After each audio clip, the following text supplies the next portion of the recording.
ऋष्यमुख पर्वत की घाटियों में उस दिन वातावरण असामान्य था।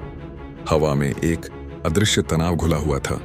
आज सुग्रीव का भाग्य लिखने वाला दिन था, क्योंकि आज बाली का सामना करने के लिए स्वयं पवन पुत्र हनुमान आगे बढ़ने वाले थे।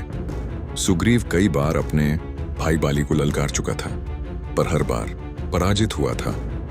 इस बार श्री राम और लक्ष्मण उसके साथ थे और हनुमान जी ने प्रतिज्ञा की थी, आज मैं अपने प्रभु का कार्य सिद्ध करके ही लौटूंगा।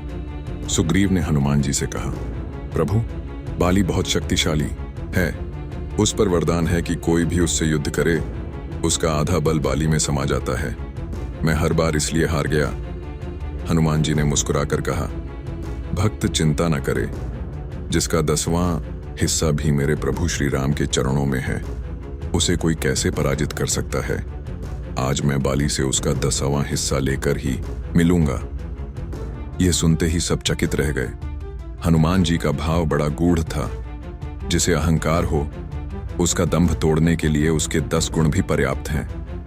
युद्ध का आरंभ सुग्रीव ने ललकार लगाई और बाली दौड़ता हुआ मद से भरा बाहर आया।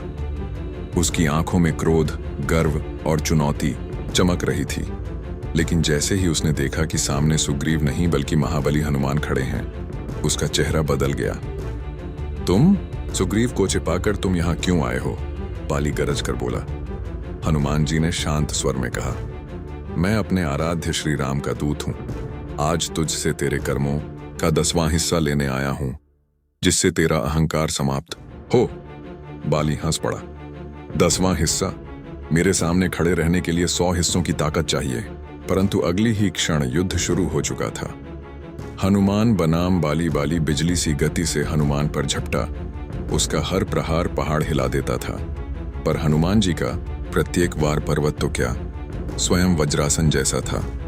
बाली का प्रहार पड़ता पर हनुमान डिगते नहीं। हनुमान का एक ही वार पड़ता तो धरती थरथरा जाती। कुछ ही क्षणों में बाली समझ गया कि उसके सामने कोई साधारण वानर नहीं, यह वह शक्ति है जिसके आगे देवता भी सिर झुकाते हैं। युद्ध तीव्र हुआ। बाली ने अपना संपूर्ण बल लगाया, लेकिन हनुमान जी पहले ही उसके बल का 10वां हिस्सा पहचान चुके थे और उसी पर प्रहार कर रहे थे। एक एक कर बाली का अहंकार टूट रहा था। उसके प्रहार कमजोर पड़ने लगे। हनुमान जी का उपदेश आखिरकार हनुमान ने बाली को भूमि पर गिरा दिया। बाली थका, पराजित और निरहंकारी हो चुका था। हनुमान जी ने कहा, बल तुझ में बहुत है बाली, पर बुद्धि और धर्म के बिना बल विनाश ही लाता है। तूने अपने ही भाई को कष्ट दिया। अब समय है अपने कर्मों का फल समझने का। बाली के नेत्रों से पहली बार अहंकार नहीं, पश्चाताप के आंसू निकले। अंत जैसे ही श्री राम का बाण सत्य का निर्णय करने आया, बाली ने अपने जीवन की अंतिम सीख समझी। अहंकार जितना बड़ा हो, उसके विनाश के लिए किसी का 10वां हिस्सा ही पर्याप्त है।